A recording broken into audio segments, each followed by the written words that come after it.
Hello, everybody, and welcome back to our podcast. We are back in the room to talk more about video games. Because we haven't left. We're still here. I'm Chris, joined by my brothers, Adam and Eric. Hello. Hey. And How you sponsored doing? by the new fragrance. And in today's episode, we are going to be talking about our favorite games from the year 2019, which was only last year. That wasn't on the script. What? That wasn't on the script. Oh shit! Have I gone off script? Oh man, you went What off does it script. say? there. What's the? Hold on. No, I'm making a joke. I know. What's the Okay, right. I'm just getting. Oh, you're adding with the getting joke. page All right, on the- okay. Oh shit! Yeah, I'm supposed to say, Eric, what year are we talking about today? And then Eric goes, That was also not on my script. "Oh fuck!" So no, we're here to talk about our favorite games from last year, which is 2019, and it's sort of the last part of the decade discussion because we're in a new decade. What fucking maths? So yeah, let's burst into this shit.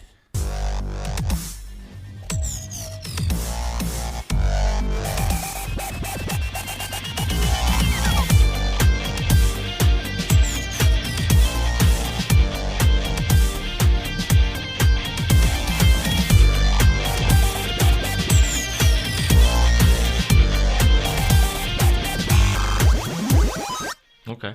All wants- right then. Who All right. wants to go first? Um, Anyone want? sure. Why not? I'm afraid to have this conversation. Actually, in general, how did people find 2019 for games?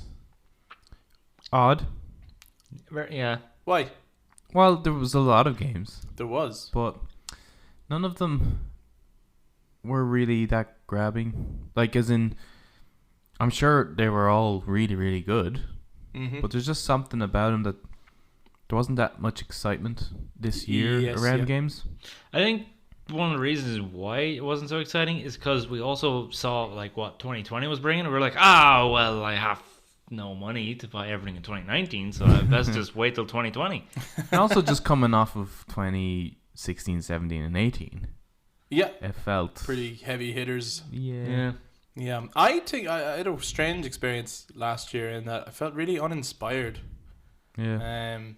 by a lot of the games that came out. And actually, a lot of the games that I played from last year, I played this year. I played earlier this year. I was just, like, January was quite quiet for me. So I was like, I have a bit of free time. Okay. I'm going to catch up on some games I didn't play last year. And that's where I played catch up. But as in terms of actually picking them up last year, like on launch day, like there was very few that grabbed me. And I don't know why. Well, also a lot of them from 2019 all came out at the end of the year as well. So the first half of the year was nothing really, I don't think, and then all the big ones kind of came out Okay. the second half of the year. Eric, what was your favourite game last year? Resident Evil 2. And when did it come out? First month of the year, right? Did it? Yeah. Oh. It came out in January. Well, yeah, okay, so you got January and then... Right, okay. Right, let's launch straight into it then. Yeah, your Right. favourite game from last year was the remake of Resident Evil 2. Which I think was very fresh and original and new, to be honest. Yeah? Yeah, I thought... Because it was remake, but it was so good. So good. What's And so... being good is super original. Yeah. There's a big box in development called Good, and they ticked it. They ticked so much. Okay, so what did you like about it? Other than it being fresh and new? Like, because it has its polish and stuff. And Yeah. please try and answer me like this isn't a job interview. Well, what I liked about it was my strengths and weaknesses. See, the funny thing was, I was actually pretty much going to start it off I knew just you like were. that. Fucking you are. Make me feel like an employer every time. Mechanics of it, the graphics and the general design of all the creatures, like the fact that when you have the zombie coming at you, just the detail on their face and movement is so eerily creepy. And then the idea, like when you're because the fact they're decomposing, like when you start like shooting their arm or something, and like the arm just kind of slowly peels off, and it's so grotesque that the detail they went into was quite really something. Isn't it?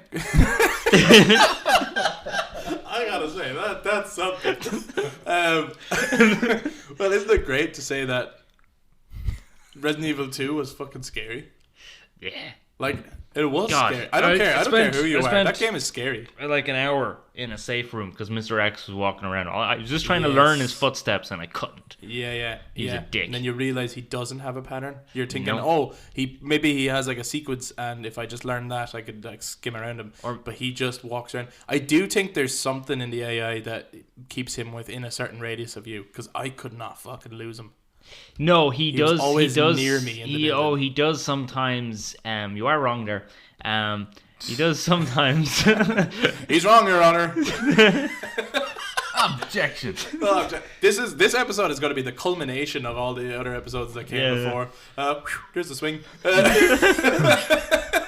You have to let off some horns later on. Yeah. No, because he can walk to the other side of the police station. But see, that's the thing. I was trying to learn that. What? Yeah, no, man. He has feet. Walks. Yeah, he does. But I was trying to learn, like, can I tell difference of sound? Is he upstairs or on the same floor level as me, or is he below me? His stomps are so fucking freaky. Yeah, his stomps are so loud. He stomp all over the place. That was my second favorite game of 2019. Yeah, and replay value. Beyond There's nothing better. Beyond having no bullets and getting your throat ripped out. Beyond that, jumping straight into the game does it so easily and so quickly, and the game is also it's easy to turn back on. Yeah, it's easy to get back into it. You can clear it in like 2 hours, then just go back into unless it. You're me. Unless you're you who spent I think a it whole took year. me like 2 hours to complete a puzzle. Yeah. Chris started in That January. game is fucking difficult. Chris started in January. You only finished it now. No, January of this year. Like I said, I played catch up.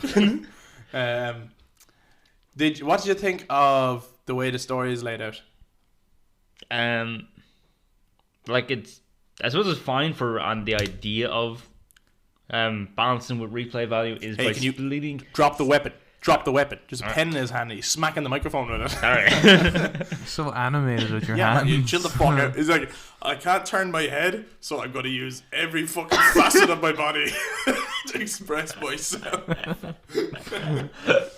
Sorry. Yes. Yeah, anyway, back to the story. So it's good on the idea of trying to make it feel longer and trying to expand it and kind of create an aspect of replay value by splitting the campaign in two, but it wouldn't have hurt if they just kept it as one. Because when I did do Leon's the first time and it did end, I was like, that felt jarringly kind of just ended. But then when you do Claire's kind of second half of Leon's campaign, so he plays Claire, you then get the full ending. It's like, okay, well, that feels a bit more nice and polished as an ending, but they could have just put the whole thing into. Well, that's the only reason the game comes down a little bit for me, because I think, like, objectively of the games I played, it probably is the best game, like, on a technical basis. Like, just the graphics, the way the game plays, the puzzles are really actually clever and intricate, and like the map layout is actually really good. But the thing that I know I wasn't good at navigating. Yeah, no, you map, could not. But it is a clever, like, the map is like a Rubik's cube in that you solve it and it keeps opening up to you, and then you have new pathways and new doorways. But the thing that bothered me was just having to. There's like a retread. So I played Leon's campaign first. Yeah. And then Claire's what's called a second run, which is it skips through a few bits of Leon's campaign and just gets to like all the new bits of Claire's. But there's stuff that you kind of do again in both. Yeah, that you're doing again. That you're like, okay, so who did it, and what actually happened here? And so for me, I know that's the way the PS1 version worked, and obviously back on the PS1, that was a very creative way of, like, if you replay the game but as the other character, you'll see new stuff. You're like, oh, wow, my second playthrough of the game had new stuff. But I just think for the remake, they should have actually just made it one campaign where you swap between the characters at different points in the story. Because, like, so Mr. X, I don't mean to spoil it, but it's a good example of what I'm talking about, right? And it doesn't really spoil the story anyway, because the story doesn't totally add up. In Claire's segment, Mr. X gets killed, right, at a certain point in the game when she's chasing Claire and Sherry.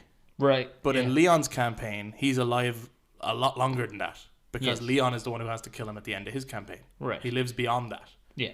So it's like, okay, so what happened? Like, who killed Mr. X? Like, what actually went on here, and what's the true events? And then, like, yeah, it's just weird to me. Like, Claire opened all these doors, but Leon also opened all these doors, and they all had to get the same keys and solve the same puzzles and get the same, like, so just the retread bits bothered me, but every time I saw something new, it was fucking awesome, like phenomenal, and that's literally my only criticism of the game. Was just, for me, the way the campaign is laid. Does it make more sense when you do A, B of each character? What do you mean? What do you mean? You tell me what you mean first. So if you did Leon A, Claire B.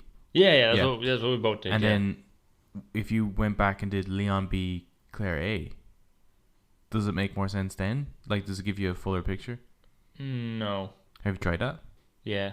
Okay. Oh man, He has replayed this game so much that he knows the combinations. So what happens in that situation? So if you play Leon first, he goes to the gas station and he kills some zombies and he bumps into Claire. They drive off, crash into Raccoon City.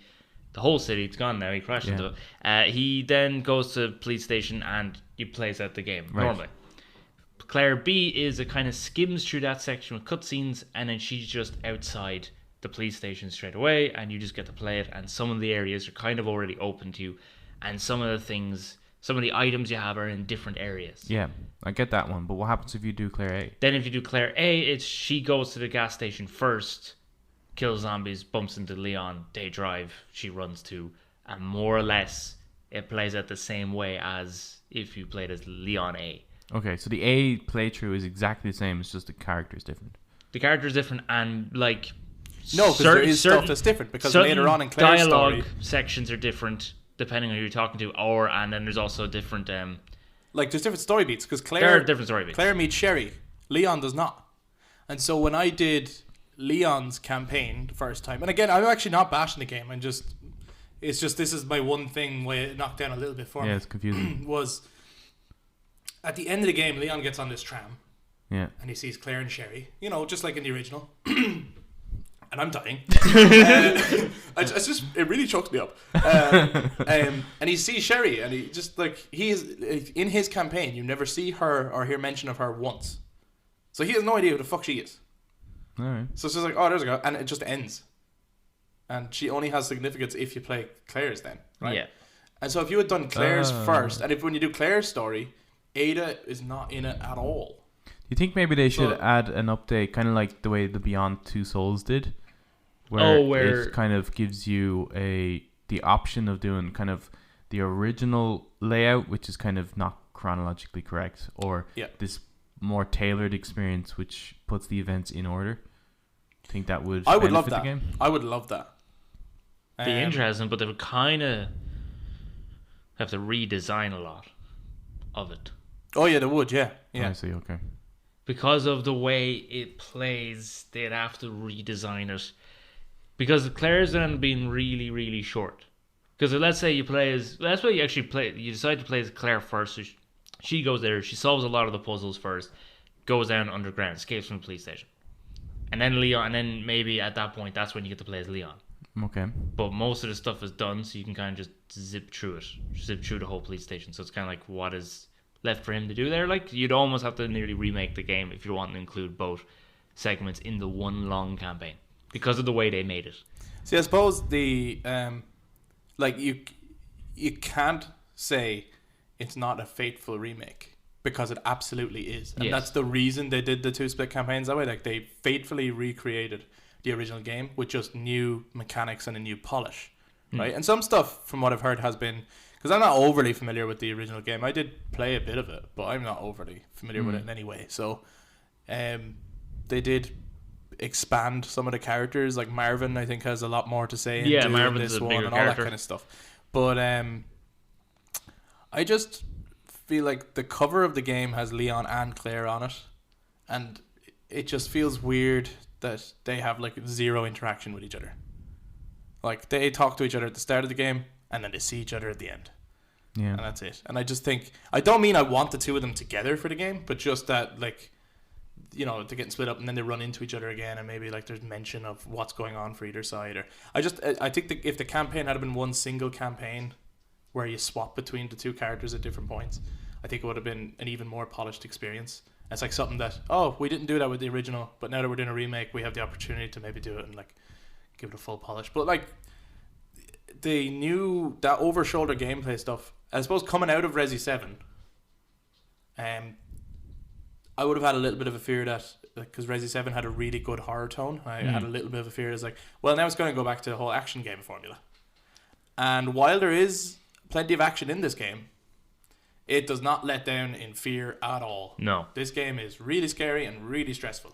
One thing I like about it, but also dislike about it at the same time, is that there's a certain amount of zombies and that's it.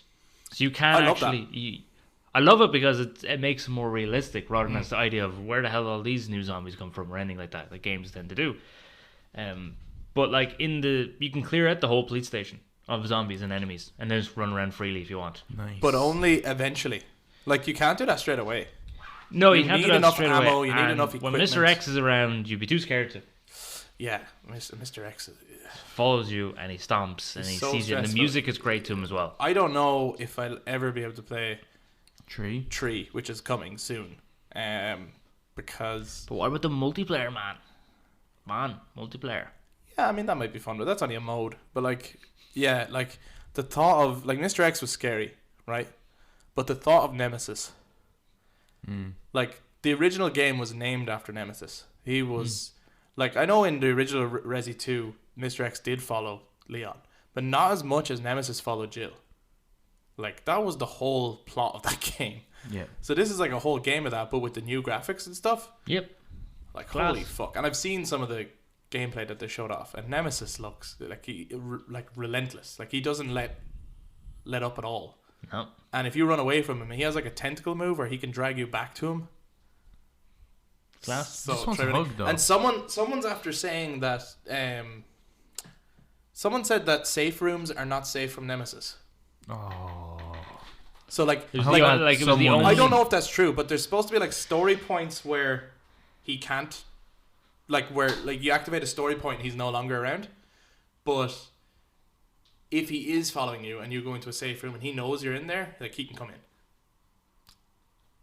Like it was the only thing that now try play the game. It was the only thing that kept Mr. X at bay was there was particular rooms he would never enter. Yeah, well, it's similar to the rest of them. Yeah. But I found it so hard to go in and actually try and solve, like, because the puzzles, and I have to give it credit, the game feels like a PS1 game. It's been a long time since I've had the, like, games have been kind of maybe dumbed down a little bit. Like the experience has become more phenomenal in playing games nowadays. But like there was a time where like there's no hints when you play Metal Gear Solid as to how to beat Psycho Mantis. No. You gotta figure it out, or someone else has figured it out and tells you how to do it. And some of these puzzles are like really think outside the box, or sometimes literally look at the box and open the box. Like I didn't know you could examine the items and take them up closely and then open them up and all this kind of stuff. And after a while, I figured out. Eric showed me actually, and I was like, "Oh fucking hell, that's cool! How was I ever going to figure that out?" Like, at no point did it say, "Why don't you try examining the objects?" And like there was even things where it's like if you find this particular item and keep it with you long enough, you'll actually find there's a memory stick inside it, and you could stick it into this other thing, and you're like, what? How the fuck was I going to know that? And how did I know it would fit into this particular item or this particular door? I love shit like that, though. But yeah, no, you would really like this game. Yeah, if I had the balls for it. Yeah, like if you get past the fear, I played it, and I'm a pussy. Yeah, it's easy. Like I cleared in like 2 hours. What you do, I didn't realize at first. I suppose after like 3 goes. Eventually, I could speedrun it. Yeah. I didn't realize at first. It took me a while to get around to it, but I suppose you can stun Mr. X. Like you can shoot him in the head, and it'll put him down for a few seconds to give you a chance to run. Yeah. So you don't have to just run. Yeah, it's like Jack from 7. Yeah. Yeah, very much like that. Very much that feeling. But and there is a really good blend of like action sequences too. Yes. And some of the set pieces are brilliant. And you can like sneak around, kind of, in like the police station. So where like Mr. X, so Mr. X doesn't just immediately know where you are, but you can like hide behind a pillar and he like will walk the other direction. An alien, kind of like an alien, yeah. And with Jack, he has to see you to find you. Find you, yeah. It's grand, man. Don't worry about it. You can do it. I believe in you. What's stressful? But I don't believe in me. What's scary is when he's there And lickers are there. Lickers are there. And zombies. Because lickers react to sound. Yeah. So you have to walk really slowly when they're walking. But if Mr. X walks down a hallway, he reacts to sight. He sees you. So, and even though does anyone react to touch? Zombies, if you touch off a zombie, because sometimes they're just kind of docile, kind of like the lads in The Last of Us, you know, the ones that are, okay, yeah. Sometimes, not all of them, but some of them is they're kind of just like staring at a wall and keep to themselves. That is, if you alert them, then they suddenly become hostile. But the most stressful moments are when he sees it, because he'll keep a steady pace. You can actually run away from Mr. X quite easy. But lickers are so fast. Really? Yeah. They are really fast. You will not outrun a licker. And they follow you pretty far. I kind of thought, once I turn this corner, he's going to be stuck to that hallway. He fucking followed me until I found a door. And the whole building. The detail, because obviously lickers are always just these masses of meat. Yeah. They actually have like lots of bone and stuff on them. So they have like shoulder. Yeah, like in five. Resi 5. Yeah, but much more detail. And they look fantastic. They look fantastic. Yeah, the zombies are brilliant. They're really, fucking really good. Brilliant. They also. You know what? I'm sold. It's my favorite game. The game is really, really good. But it has loads of, again, back to replay value, because they have loads of. And I find a lot of games PS4 didn't do this, but PS3 did a lot, which was unlockables. Do like a particular challenge or something, or collect a particular amount of items, and you unlock something. So it gives you that reason to go back to play. Well, I wouldn't say there's no.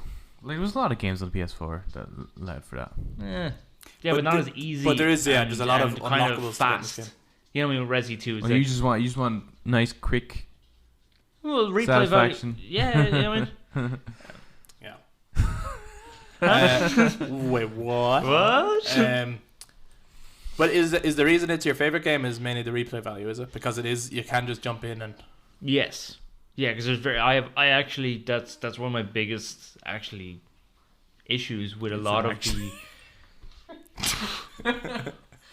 It's actually what you. Well, actually, what you'll find is actually the PS4 actually is that games actually have a lot of not. Actually, yeah, no, they don't. I actually find once I complete a game, I'm like, I don't really want to go back and play this. I'm not actually. I can't hear that now. Title of this episode is actually. I was just about to say it again. Were you? Yes, it actually was. But when I'm finished PS4 game, I'm like, okay, that's done. I'll just move on to something else. But you know what I mean? Resi 2 brought back that feeling of I play it and I'm like, actually, I want to play that again. You know what I mean? Mm-hmm. And even try doing it on harder difficulties and everything, because some games on hard difficulties aren't fun. There's some awesome moments, is that? Yeah. And I love Ada. I remember saying it to you. Yeah. I fucking love Ada. Ada's great. Her costume makes no sense. No. She's not strategic in any way, but iconic. But there was a moment where you get to play as Ada, which I'm sure was not. I don't know, but I have a feeling wasn't in the original. Like I have a feeling she was obviously in the original, but I don't know if you actually played as her. And there's a moment where you get to play as Ada, and it's just really cool. Like it's really cool that you're like, oh, cool. Like the game is doing something different for a second, and it's giving me a different style of gameplay for like a segment. I always, like I said on the Spider-Man one, the Mary Jane segments, like I like moments like that where for this brief period, it kind of reminds me the gameplay is changed. It kind of reminds me of like Arkham or something like that. Oh, why? Well, you got this gadget. Arkham games have gadgets. Oh, right, the actual playing as her. Yeah. And like you're down in the kind of these dark industrial kind of. You're down in a dark industrial area, which Batman spends a lot of time. Yeah, it's exactly like Batman. As Ada is exactly like Ada is actually the camera angle is quite similar to the Arkham games. It is. So, yeah. The lighting in the game is fantastic. Oh, beautiful. So good. Rain, great.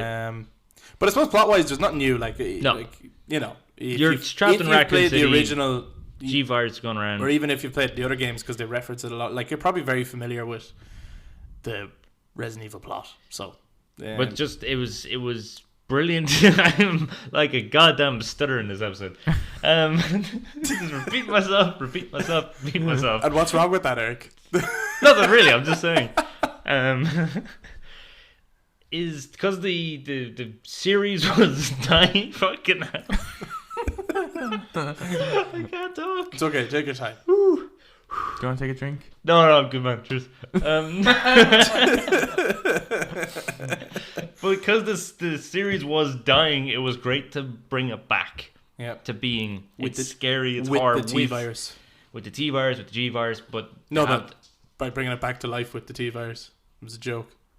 it was very clever. Good job. That's very funny.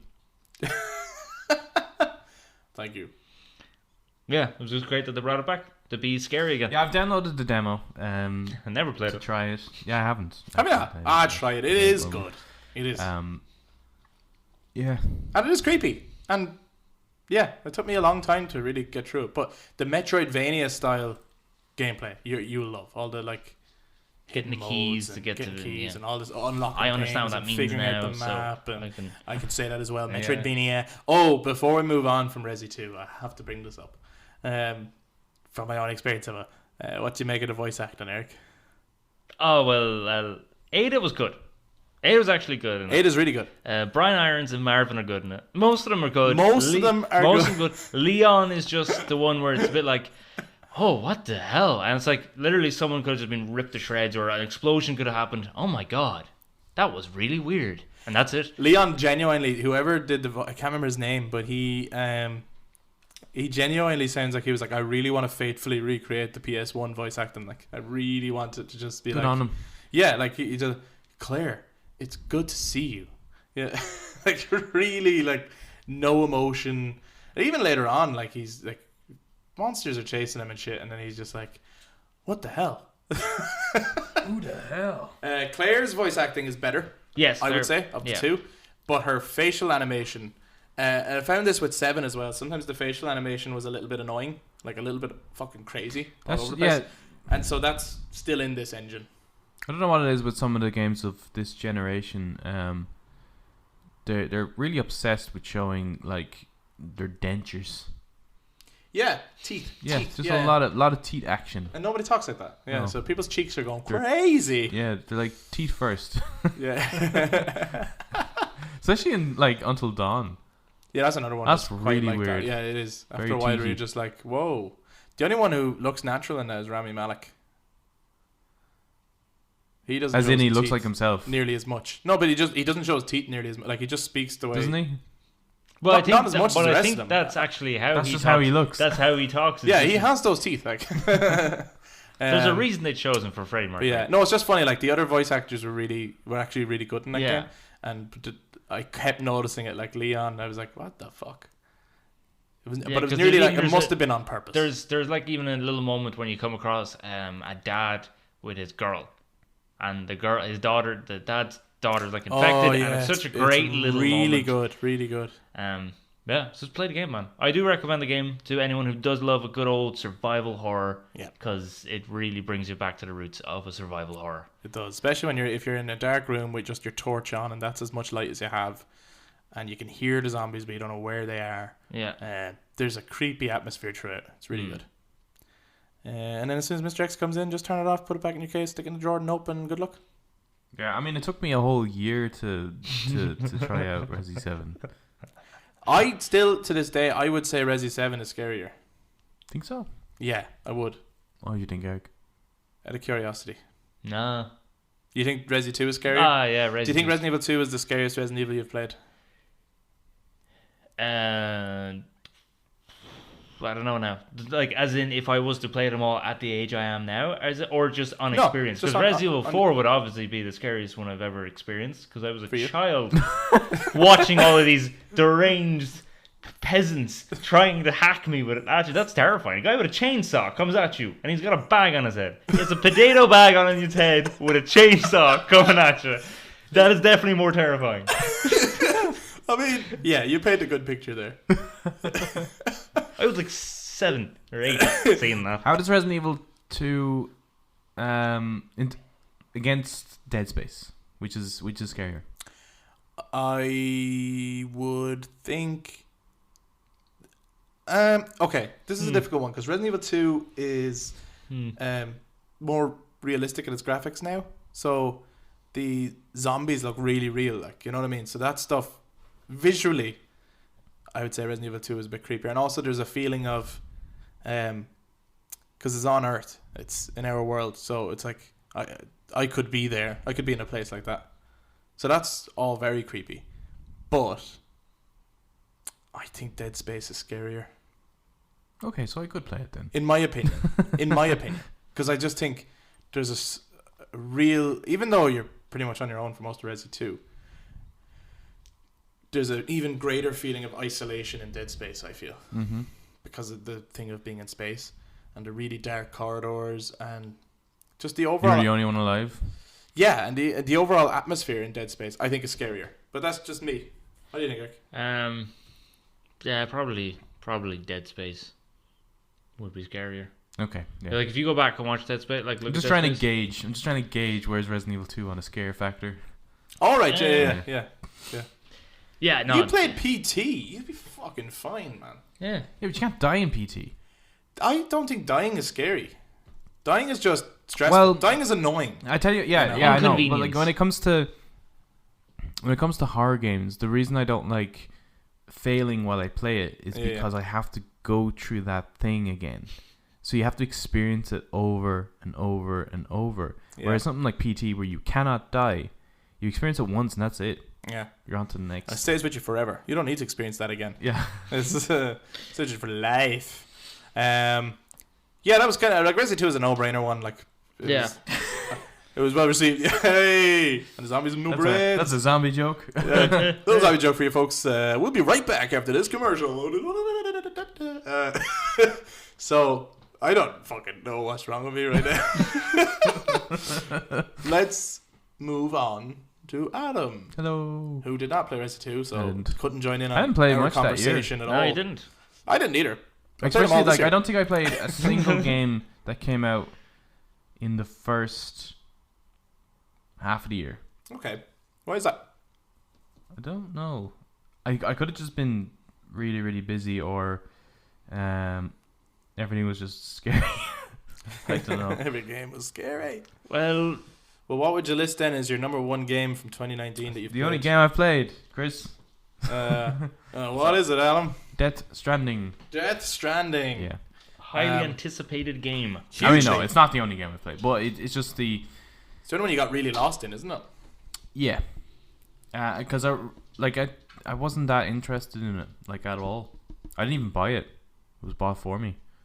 Yeah. And then when I put it in, and I was like, sure, look, now that I have it, might as well. Of course, yeah. Yeah. But just the opening, I was hooked. Right, okay. Completely. The direction, the directing in it is really, really good. The world building is really, really good. I'm not a big fan of open world games that don't have anything in it. Yeah. But in the context of the story and the world that this is set in, that totally makes sense. But I've seen like some of the environmental visuals look fantastic, even though it's barren, but it's not without character. Yeah, and what's really interesting, it's the first game to really do this, is that traversing is the difficulty.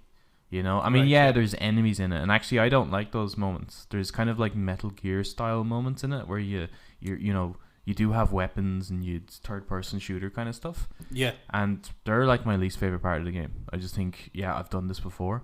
Yeah, but the getting from one spot to the next, and you're kind of graded on the health of your cargo. So some cargo could be like, this is fragile, so don't damage it, or you have to have it. You have a backpack to carry all this cargo, so you have to have it oriented in a certain way because it can't go flat, otherwise it'll break. Yeah. So now when you're carrying multiple things, you have to stack it. You have to think about how you're going to stack it.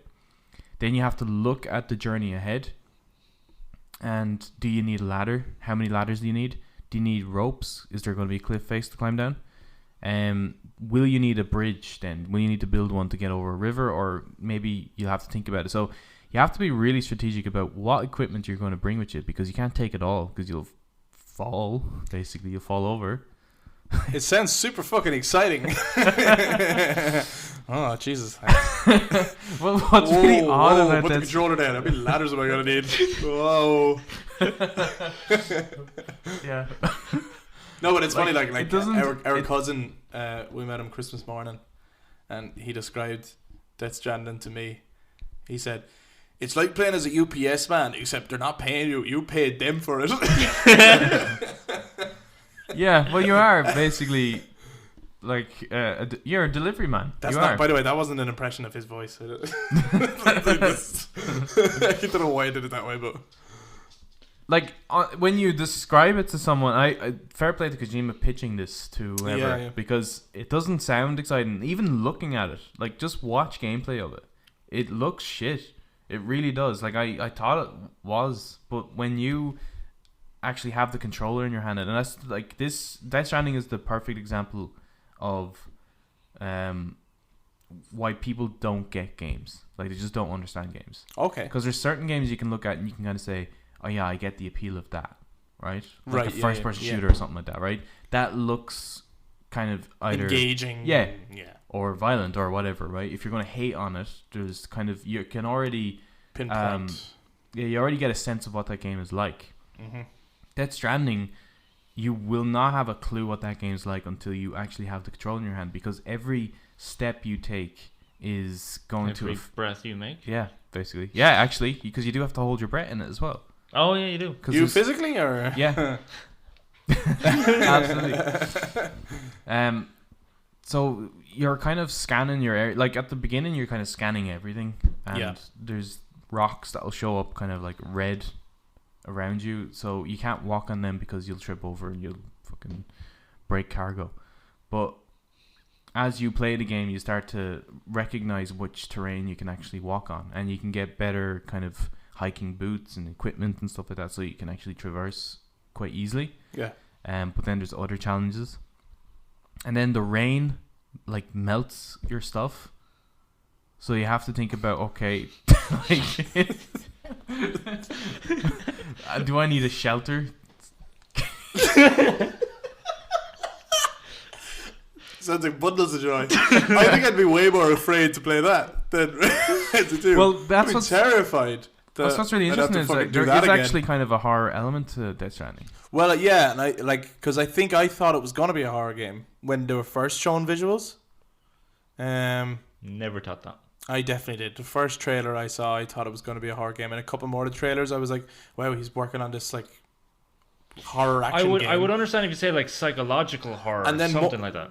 Well, yeah, horror game. No, it's absolutely like a horror game, because the what they call BTs, which are if you saw the trailers, they're kind of the invisible These people. ghosty Kind of fucking ghosty things with Yeah. the cables. So there's certain areas where they're all around, and they only really appear in moments of really heavy rain, and you have to like sneak around them really quietly because they're attracted to sound, and if you get too close to them, you have to hold your breath as a character because they can hear your breathing, and then but moving slowly will degrade your equipment that you're trying to get to the next post.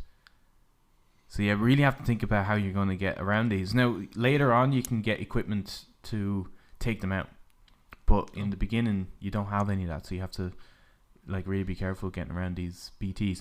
Those segments are really, really good. There's kind of these other characters which they call mules. Yeah. When they take you, like when they see you, they'll try and chase you and grab your stuff and steal your cargo. I've seen them. Don't they? They kind of look like The guys from like Monsters Inc. yeah, right. Yeah, a little bit. Yeah, We got a 247. Yeah, they look like that. Yeah. Those bits of the game I hate. I really dislike Okay. them. They're not that enjoyable. Yeah.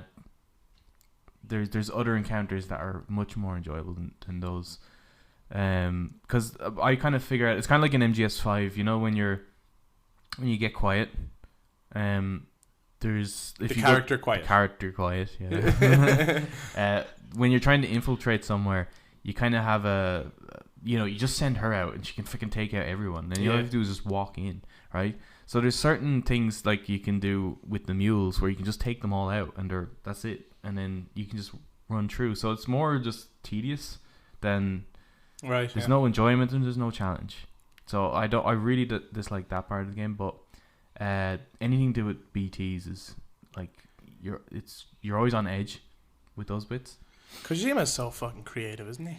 Yeah, and the guy's a genius. Like everything up to this, like everything that he's worked on is in this, right? Because there is stealth mechanics. Yeah. There is obviously overly complex fucking story. Like the story's a bit mad. Like you can summarize the story in like I'd say 4 sentences. Right. But he somehow manages to have to try and explain it over like 10 hours of fucking game. Well, that's his style, innit? Yeah. Like it almost becomes too much. It's almost like when someone's trying to explain something to you and they explain it so much that you just don't get it. Actually, like actually. Cool. But the open world, like, so in MGS5, I think he did a really bad job. His team did a bad job at making that an open world game, just in my personal opinion. Yeah, take that team. Because they made an open world that there's nothing to do in it. It's quite barren. There's nothing interesting. Like, why is it an open world? Why make it an open world? Yeah, why not just stick to the formula you had before? It works in this because it's supposed to be barren. Yeah, it's part of the narrative. Yeah, and as you're walking, it also has the soundtrack is done by Icelandic band Low Roar. So their songs come on as you're walking, and it makes you kind of reflect on the cutscene that just happened. Yeah. And what's about to come. And you're trying to traverse and make sure you don't wreck your cargo and stuff like that. And sometimes the camera will zoom right out just to show how insignificant or small you are in like the greater world. Yeah. But then as you're going through it, how much of a difference you're making. So even though you are small and insignificant technically, you are making a huge impact. So it's a really meditative game. Yeah.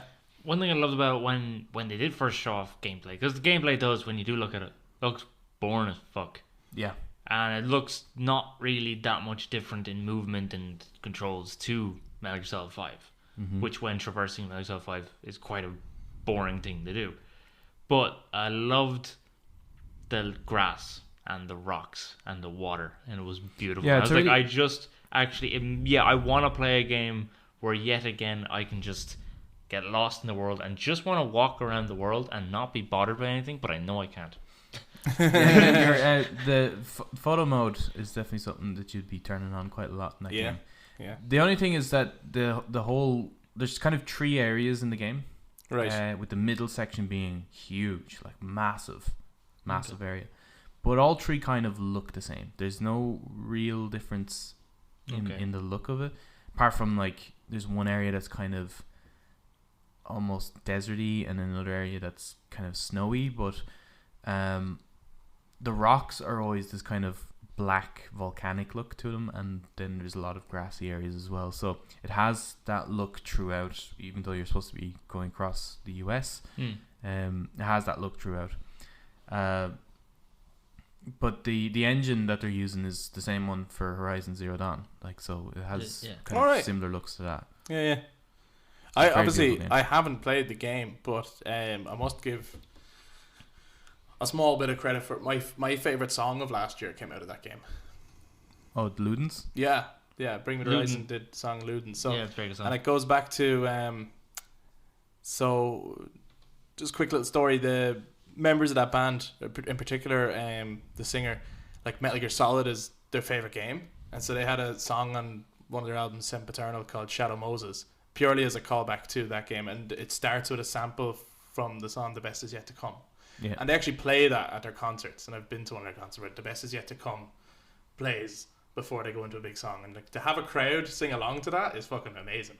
But so then when they had a chance to write a song for this game, they wrote it in like a week or anything, but they did base it on like the themes of the game and stuff, and I just thought it was fucking awesome. Yeah, some of the ideas that were expressed in it I thought were very interesting, and they obviously got it from the game. I think the overall story to the game is really obvious. Like as you play it, you can pretty much guess it. So I don't think the twists and turns or anything like that in it is his best work. Right. Yeah. I just think that the world building is pretty interesting. That I would want to play another game in that world, but I don't think it's going to happen. No, really. It's a very unique setting.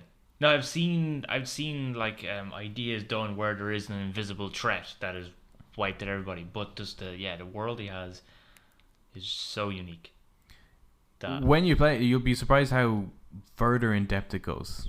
Oh yeah, I've no doubt. Like, but it's just the where whole. Where for you does it rank in Kojima's work? Out Out of curiosity, not like I'm not saying list them all, but like, is it better than any of the Metal Gear Solid games for you, or? I think it's better than MGS5. Yeah, definitely. Okay. Yeah, in terms of because there's so much similar to it. So I think if there's elements of MGS5 that you like how do you approach this situation? What gear do I need? Yeah. I mean, the whole game is built on that mechanic. The tactical element. Yeah. Yeah. But it's way better in telling its story. You know, there's Yeah. actual like Metal Gear, the original Metal Gear Solid style cutscenes in this. So you don't have to listen to tapes. There are those as well. Are they voiced by people? Well, no, there isn't tapes. There's a codec. Oh, There's brought back actually the a codec in it. Yay! Yeah. I love codecs. So they call you. Sorry, there's no tapes. They do call you. All right. There's tapes as well. No, but you know, like Metal Gear Solid 5, the way Yeah, most of the way story everything told. is done through that. Yeah, it's not like that. This And, will tell you straight up. You won't and, have to listen or read anything else in the game. You could just play and just watch the cutscenes. Great, that's good. Super. Because those tapes were very, like, fair play to the voice actors. Did a good job with the voices, but they're very boring. Very boring to try to listen to them. Yeah. Well, as well, it's just not an effective. Like, it's not an effective way to do it. Tapes should be a collectible that gives you extra information, but not your essential information. Nah, so and they're all like, do you remember like playing Arkham Asylum and you can collect the interview tapes? Yeah. And all they do is, well, not only do they give you little rewards, but they just give you further insight into the characters, right, and their interactions with psychiatrists and stuff. But if you had to find them to actually find out what's going on, that's a shit narrative. Like, that's not good writing. The tapes in it are like almost an hour long, and who wants to listen to like people talk for about an hour? Yeah. Are they really? Yeah. No, See, I don't remember that because they're the Phantom really Pain has been long. pretty much deleted from my memory. Like, I just anger. Anyway, good game. Yeah, I like. Well, you see, it's not a game I can go. Like Resident Evil. Like, I wouldn't say you absolutely have to play this. right? It is very different. Yeah, do you want alone with Resident Evil 2? You're either I don't know. I won't have time for now, but you'll either this is Marmite. This is the Marmite of video games. Excellent. You either love it or you hate it. Yeah, and I don't Well, see that's this. the thing. There's not going to be I an haven't in-between. seen any kind of mixed reviews. I've only seen I've seen across the board mixed reviews, but I haven't seen like someone who's gone, yeah, it's okay. Like, people genuinely, like, they either I love it and I can't put my finger on why I love it, or I fucking hate this game and I can definitely put my finger on why. Yeah. You know? And although I'm a huge fan of the Metal Gear series, it's nothing to do with like I'm not like, oh yeah, Kojima has his name on it, therefore I love it. Because no, of course not. The whole time was like, this does not interest me. I have no interest in this other than knowing what the story is. I had interest in it, but I had no interest in the gameplay. I was curious by the concepts. But I got like really sucked into the gameplay loop, which is there's a lot of different kind of posts or bases. Yeah. And what you have to do is you have to bring cargo to them, and when you do that, you connect them to this what they call the chiral network. So what they're trying to do is there's all these kind of bunkers. Everyone lives underground. Right. And these bunkers are all disconnected from one another, and it's like as if they're trying to build the internet to connect so they can share things with each other. Okay, yeah. But in order to do that, you need to physically go to them and actually connect them to this network to try and rebuild America. That's the idea. Yeah. And just going like there's a few posts that you have to go to through the story. Yeah. But there's a few extra ones that are kind of, you don't actually have to. Right. But if you do, you get extra benefits. And I just kind of got caught in the loop of adding them to the network. And when you do that, it's like their signal is only like 2 stars, let's say. But if you do more stuff for them, you can get them up to 5 stars. And when you get them up to 5 stars, you unlock extra stuff. Oh. And I just got really caught in that loop. So I could have cleared it a lot quicker than I did. Right. But because I was just stuck in one area, just getting everyone up to 5 stars, like it took a while to get That's through. probably a good sign, though. It's like I could push on and finish this game. Yeah. But I want to keep playing it. So. I watched an interview on Conan show where Norman Reedus was trying to describe this game, and it very funny because I don't even think he talked about any of the walking or anything like that. He just talked about how his piss and shit were weapons that he could use. Yeah, they are. Yeah. you go to in your safe room. So you have a safe room where you can kind of access, like information. Like it's almost like the helicopter in Phantom Pain. Right. Yeah. Where you control everything. Yeah. And it's in that safe room is where you can rest up and get your energy level back up because your blood levels start to go down. Oh. And you start to become tired as well. And when you become tired, your fatigue goes down. So you have less balance, so you'll fall over easily. Fucking hell. So you need to rest up. This game is harder than Resident Evil 2. If you take a piss, right? You have to clean the toilet. No. They weaponize it, right? And it becomes the number 1 grenade. But if you take a shit, it becomes the number 2 grenade. Wow. Don't you able to grow mushrooms and stuff as well? See, that's the thing as well. Like Kojima does tell very like serious stories and really like, delves into lots of different big themes about society and how we interact with each other and all this kind of stuff. But he does have a great sense of humor. Yeah, and he always displays his humor in his games too. And it's not just he's that, not afraid to be a bit weird. He's so aware of the medium as well. He knows this is a game, and he's not pretending it's anything other than a game. Yeah. So he just straight up just like there's gamey mechanics in it, and he shoves it in your face like it's like, yes, this is a game. Yeah. And it only works in that medium as well. Cool, sounds good. And it is sounds actually good. Yeah, it is actually a good way to stay in shape. Yeah. Just hiking. We both say at the same time. The power of friendship. That's actually, hold on. Do you guys remember? I'm not gonna get much into it, but I was watching someone else replay it recently, and I just thought it was fucking hilarious. Like it's fucking shit. Do you remember Darja Cerberus?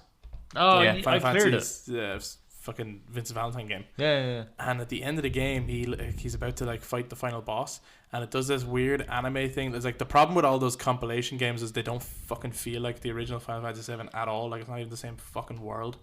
But they do this weird thing where it shows all of his like friends, like Cloud and everything, and like a split screen thing, and they all go yeah, and this light beam like zooms up to Vincent, and he's like, with the power of friendship, he defeats the final boss, and you're like, what fucking horseshit is this? Like, who the fuck wrote this shit? Look at it again, and you'll realize that game is not good if you're over the age of 10.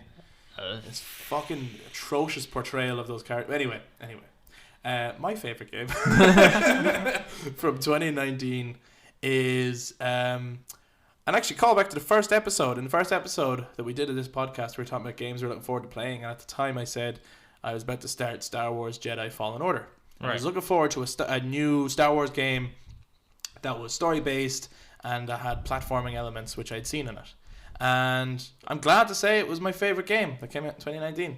It's not like hugely, in my opinion, better than Resi 2, for example, which came close second. But just because it is a complete overall experience, like you just play through the story and you get the whole package in one. And I just had a lot of fun with the platforming and the combat. I will say, don't play it on any other difficulty but easy if you want to enjoy the game. Yeah. So I do not shame people who like to play games on easy because it's a game. Games should be fun, right? I saying this to Eric recently, actually. Like Resident Evil 4, the original version of it, did a really good scaling difficulty system where you don't pick a difficulty. I don't know if you're aware of this. You don't pick a difficulty in the original Resident Evil 4. Do you? But when you're playing it it scales the difficulty as you play it. It scales difficulty as you play it. Yeah, I think you do pick a difficulty. No, you still do because do you still pick one? Yeah. I like. But it does scale the difficulty as you play it. So like if you're finding it a bit particularly hard, and you're dying a couple of times, the next time they'll like take enemies away. They'll actually reduce enemies. I've seen footage of that. Yeah. And it doesn't go like, oh, you're shit. It's just you catering, don't even notice it. Yeah. It's catering to you, right? And I think more games should do that. So for this game, people want to feel like a Jedi, and you can feel like a Jedi in this game if you play it on the easiest difficulty. If you don't play it on the easiest difficulty, you will not feel like a Jedi. Yeah, because it's one of those things where, like Spider-Man and Batman, like, you know, when you're playing Spider-Man, you want to feel like Spider-Man. Yeah. So when you're playing Star Wars and you're going to play as a Jedi, you want to feel like a Jedi. Therefore, the Stormtroopers should miss because they have terrible aim. Well, no, not just that, but like if you play on the harder difficulties, like the Dark Souls thing and Star Wars thing doesn't really add up. Like for me, it doesn't work. That doesn't make sense. But every other aspect of the game works really well. There's like, it's kind of like an Uncharted game. You go into all these temples and do puzzles and there's all platforms. I fucking loved all that. And I love there's this alien species that the plot revolves around called the Zepho. And it had these really cool statues and really cool temples, and there were these ancient race that had like studied the Force, and you have to go into these temples and navigate them and everything. And I fucking loved all that. It's just a really fun Star Wars game. It's not the most like groundbreaking game you're ever going to play.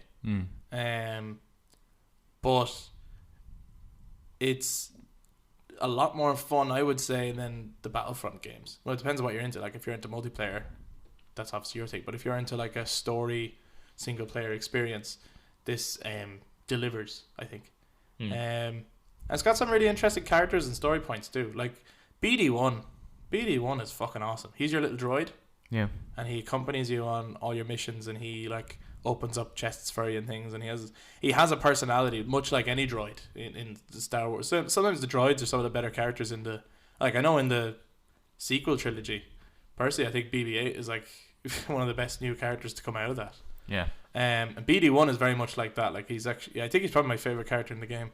I don't know what that says about the rest of them, but there's a lot of really cool moments. And I suppose in some ways the hard difficulty, their reasoning for it is that you're playing as a Padawan who never finished his training. And also you've lost connection with the Force. Yeah, you're trying to relearn. 10 years or something like that. So yeah, you're trying to relearn, right? But there's a point in the story where you get to build your lightsaber. Yes. And it's a fucking amazing moment. And then you come out and you fight all of these fucking bad guys, and you come out like a badass, right? But if you're playing that on one of the hard difficulties, that moment will be lost if you keep dying. You keep dying. Because the music soars up and everything, and suddenly it's like you're emerging as a Jedi. And when because I tried it on the easy difficulty first because I like to experience the game first, and that moment was fucking amazing because I came out and I just fucking walloped them all, and it was just like this incredible, fun, fulfilling experience that like I'm now a Jedi. I've made it. I'm there. Yeah. It's great. I played it first on normal, and it was... I heard it's fine up until a certain point, and then the difficulty just ranks up like crazy. It was fine until the very last boss. Yeah. The last boss was impossible for me on normal, so I had to drop it down to easy just to finish the game. That's how essentially ridiculous the boss was. Yeah. And then she was really easy. It was one of those things where, again, you played the Dark Souls games. I played Dark Souls games. I think Dark Souls 3 was easier. To be honest. Wow. But I think, to be honest, actually, Dark Souls, because I only played Dark Souls 3. I don't think out of all those games, Dark Souls 3 is the easiest out of all of them. Alright, okay. So that, I suppose that says something about me. But yeah, no, because the last boss is so hard. The whole thing is bloody hard. And it kind of does take the fun out, like, of dying. Yeah, that's another game I didn't touch, purely because I wasn't interested in the combat at all. Like, I didn't want that. I'm not a fan of the Souls games, so that I could immediately make that comparison when I saw the gameplay. And I think if it had gameplay a bit more like the Shadow of Mordor, I probably would have enjoyed it a hell of a lot more. Like, or I would have gotten into it. Well, I actually, and I, in my own mind, made that comparison when playing it on the easy difficulty. This feels like a Star Wars equivalent of Shadow of Mordor. Oh, right, okay. Shadow of Mordor and Shadow of War are actually a lot harder than you think. No, I mean the combat, just the, like, I'm not a fan of those games. I'm just talking about just the combat part, the way, you know, when you get surrounded, it's just like it's almost like the Arkham games, the way you counter and fight. Yeah. I think I would have. There was one thing. One moment where while I was playing it, I think I was on the planet of Dathomir, which is a great planet. Yeah, it's fucking cool. and you're like, it's really hostile, harsh world. Everything on that planet wants to kill you. And I was just thinking, it would be great if they did a Star Wars game where you crash landed on a world. So if you have all these different climates and you're stuck on one world for like the whole thing, and I was like, that would actually I'd love cool. that, like an open world Star Wars experience. Yeah, and also just so with Star Wars, there's a planet that actually has more like climates than just the one. Hey, no, every planet in Star Wars has one climate. Okay. Oh, we're going to this planet. What is it? We're going to this shithole planet. Oh, what climate is that? Desert. Oh, because they always know where exactly to fly to on that entire planet as well, don't they? Yep. But it's a huge, we need to visit this planet. Tatooine is like the largest planet in the world. Is there only like one settlement? The largest planet in the world. Sorry, in the galaxy or universe. Is it galaxy. actually? It's a large. I'm pretty sure the largest planet in the galaxy, and there's only one settlement in like the whole thing. No man, there's loads. It's just that's the only one anyone goes to. Why? Because you'll never find a more wretched hive of scum and villainy. That's why. Yeah. But yeah, no, I think the planets. Where are they in Mos Eisley in Phantom Menace? Yeah. Yeah. Is that Mos Eisley? Sure. Why not? Who knows? I don't know. Tatooine. No one knows. Everyone just goes to the same place. Everyone goes to Mos Eisley. There's no water on Tatooine. How does anyone drink? What do they eat? There's no vegetation on that planet. Wombats. They just eat Jawas. That's horrible. What do they look like under those hoods? Oh no, that's it. It's just a hood. They're born in a hood. They were born in the hood. Just like a snail. It just grows a hood. What?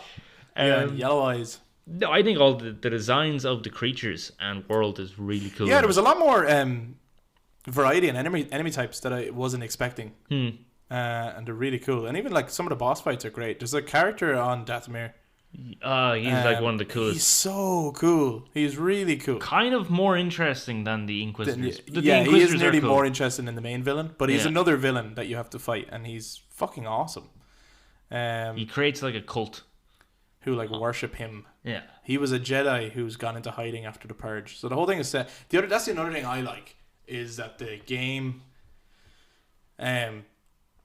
takes like it pays homage to Star Wars as a franchise and not just a particular era of Star Wars. Yes. So like it's transitioning, like it's obviously set after the Clone Wars and before 4, 5, and 6. Yeah.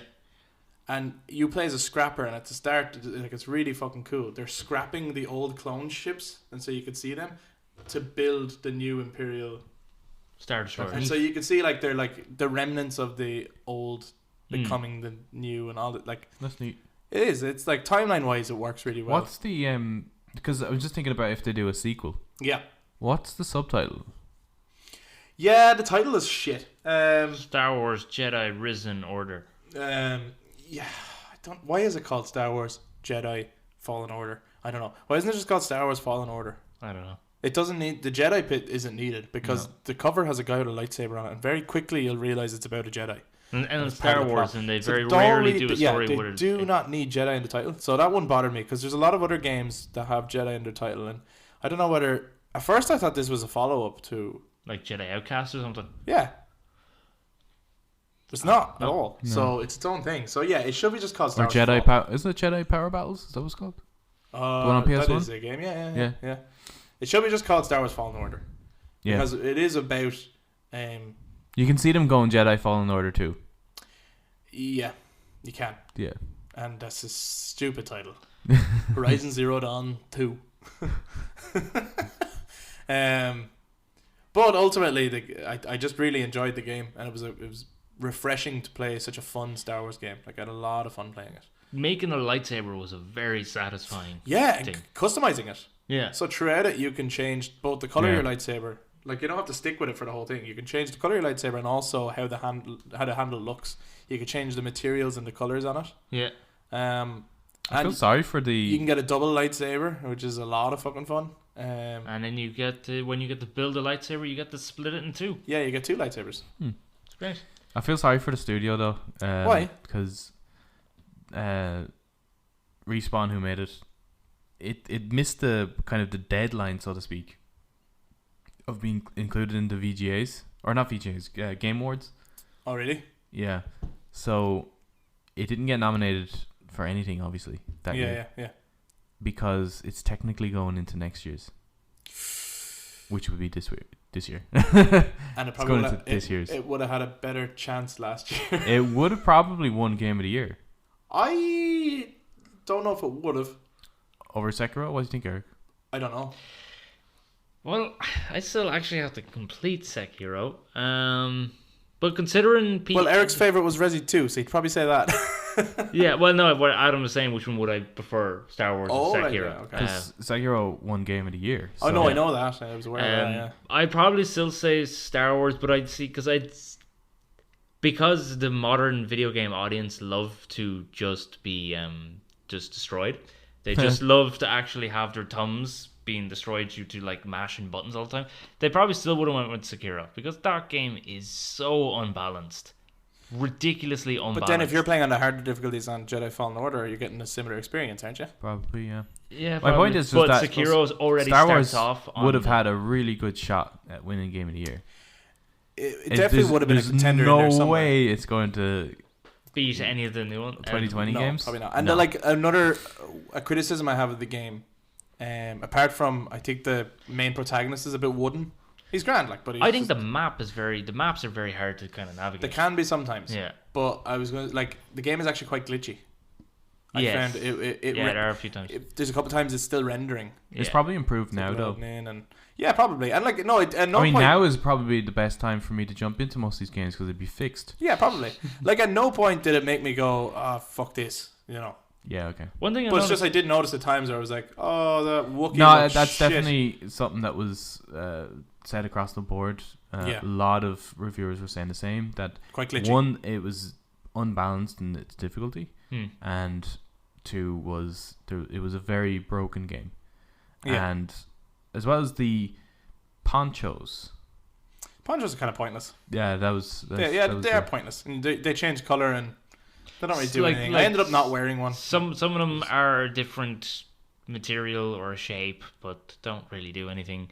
Then they could have just been a little bit more adventurous, maybe with the outfits. Yeah, of course. Then there was his own clothes. The first clothes starts off was fine, but then all you do is you just get different colors of them, and it's like. At some point, I wouldn't mind wearing maybe some Jedi robes or something like that. You know what I mean?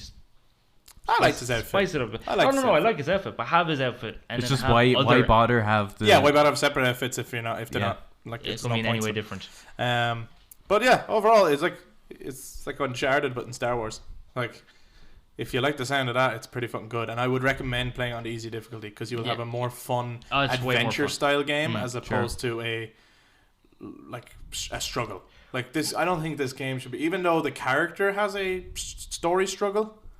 I don't think you will get the fun adventure feel that I got playing it if you are struggling to actually get through the fucking game. Yeah. One thing I noticed is with the games we've all chosen is that none of them actually had DLC. So they all actually came out as complete games. No, when I say DLC, I don't mean obviously some of them had Resi 2 has obviously all the different costumes or weapons or whatnot. But I mean cause a lot of games come out. You mean extra level or? Yeah, a lot of games come out and then I was about to say Resi 2 definitely had DLC. Yeah, no, I know I did that. But for instance, we chose Final Fantasy 15 or something came out, and then it was here's all these other episodes just to complete the story. Lots of games did that, and these ones didn't. Yeah, no, they were complete packages. Which was nice. I was actually pretty impressed with Death Stranding, in how complete it was, because there was no. The only issue I had with the game was that the text was too small. And that was the only issue. And then that knocked it down a few points for me now.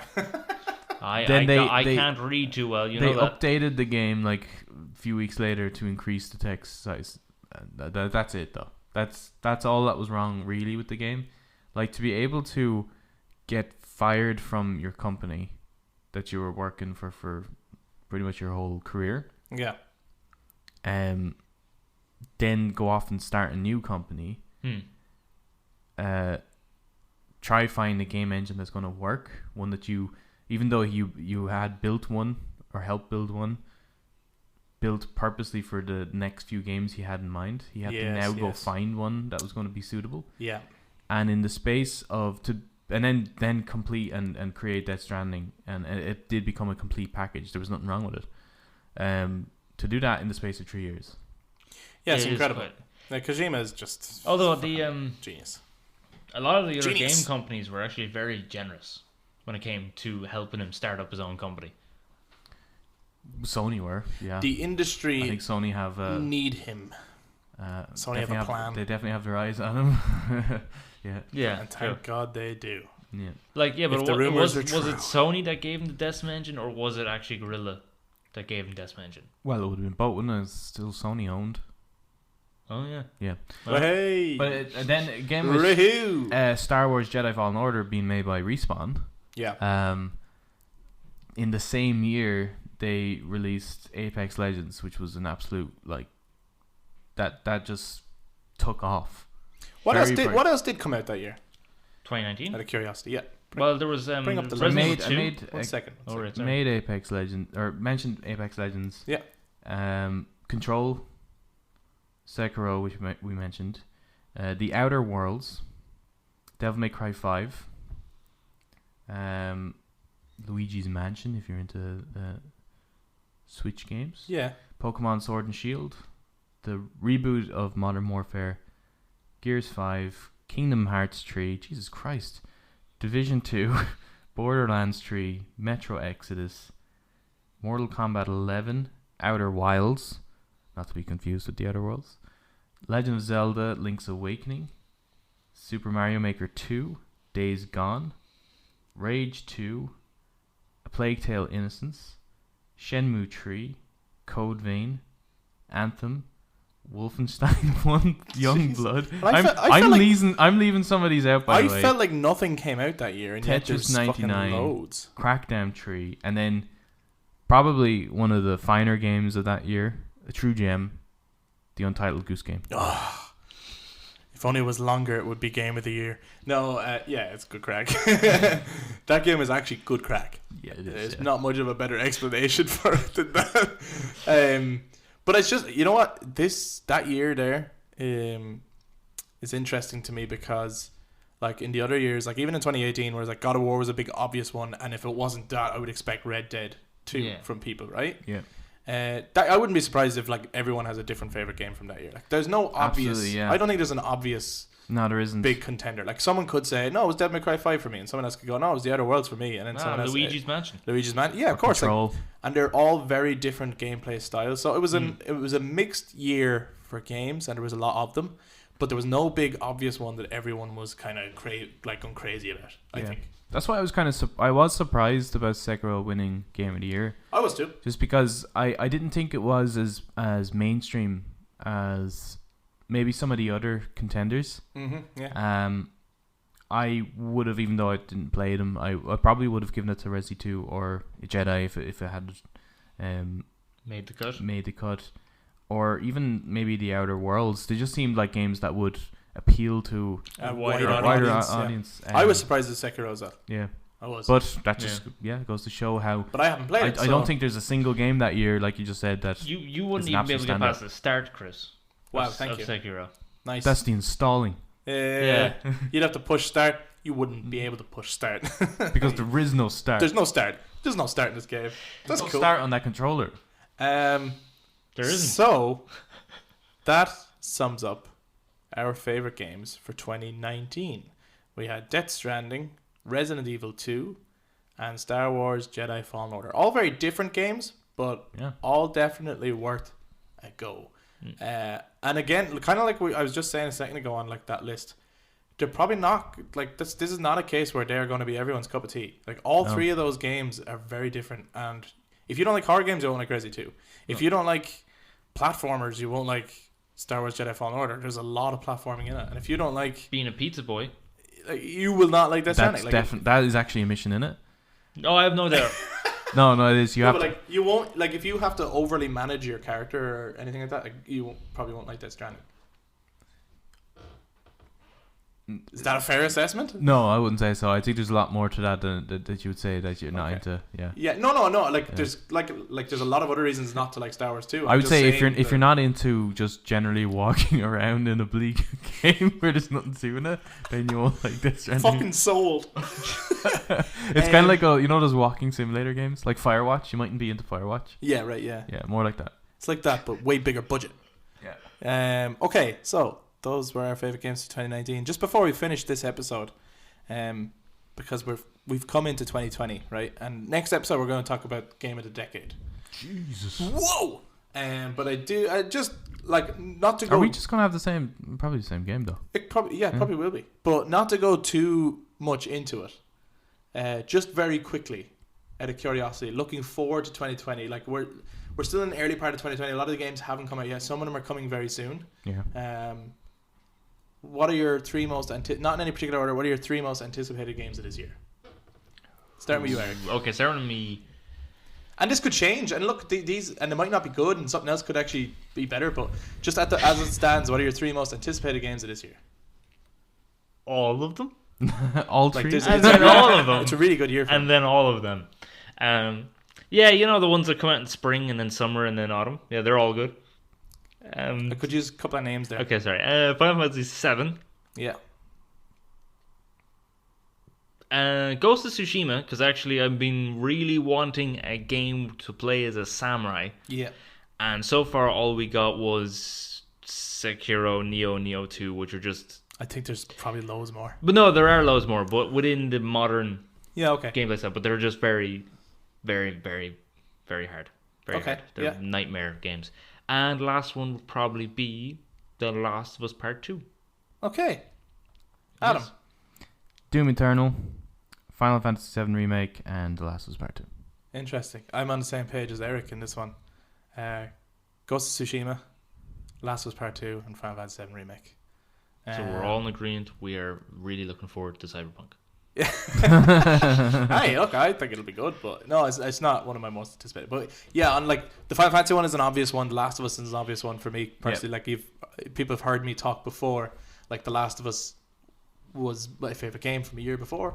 Final Fantasy VII is actually my favorite game of all time. Right. So, but Ghost of Tsushima as a new one, just I think the visuals are fucking stunning, and I think it's going to be the samurai equivalent of Red Dead. Well, Red Dead makes you feel like a cowboy. Yeah, I'm hoping it's the samurai equivalent. Yeah. Please God, that's definitely a kind of like that's looking interesting. That's looking great. I am anticipating it, but it not enough there now to know. It might not be good. Yeah, exactly. Yeah, it might not. But at the moment, I'm way more excited about that than some of the other games. But anyway, so we've looked back and we're looking forward. Bring me That's how eyes and memory works. So yeah, that sums up this episode. Thank you all for listening. Do get in touch to let us know your own favorite games in 2019, and join us next time where we talk about our favorite game of the decade. Bye.